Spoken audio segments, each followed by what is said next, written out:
Sus, Ginoo ko. Nag-hiking sa ganitong oras. Ha? Ilang kilometer to? Oh? Hindi ko nga matansya. No, dati. Lo, may ano?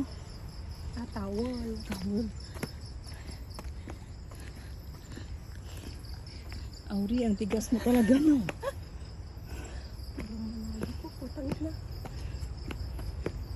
Stairs pa ba? Stress pa yan. Alam mo naman ang Mount Piper. Stress lahat niya. Di ba maraming Mount Piper? Tapos wala pa tayong tubig. Ala! Mag-uwi na kaya tayo. Mag-uwi. Akyat muna tayo dun. Malayo pa ito ang alam ko. Ha?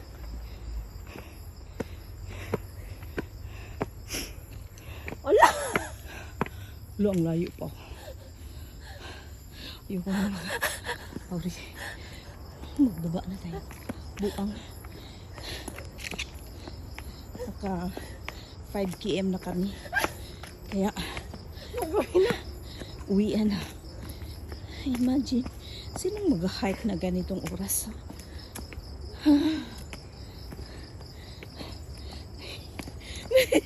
Kung nag-borealis na lang sana tayo po. Saan Borealis? Sa ganda, sa tabi nga. Oo nga eh.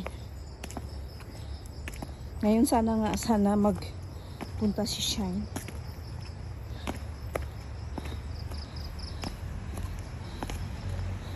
Kasi sabi mo dyan tayo magmanood eh.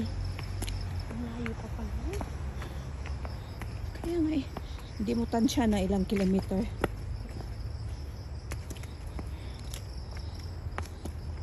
Malakas din pala yung ano no. Ilang ano yung alcohol ang Chang. di Sa yung isa, yung first. 5-5 naman pero parang mas malakas talaga yung hinikin. Malakas talaga yung hinikin kaya nga mahal yun eh.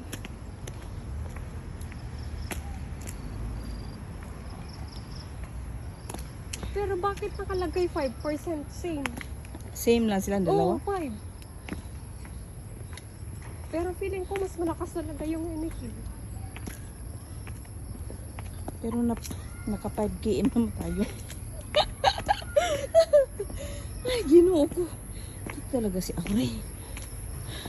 Sabi ko magpunta tayo doon. Baka maganda na doon. Kaya nga eh, ba't hindi ka tumuloy? Mataas pa yan. Ang alam ko talaga. Mga, I mean like, ilang kilometer? Hindi ko talaga magkabisado. Pero after that, may pag ganun pa, ganyan-ganyan siya. Okay naman lang kasi wala ka naman curfew kasi di ba amo ko. Tulog na yung si tita. Saan na tayo?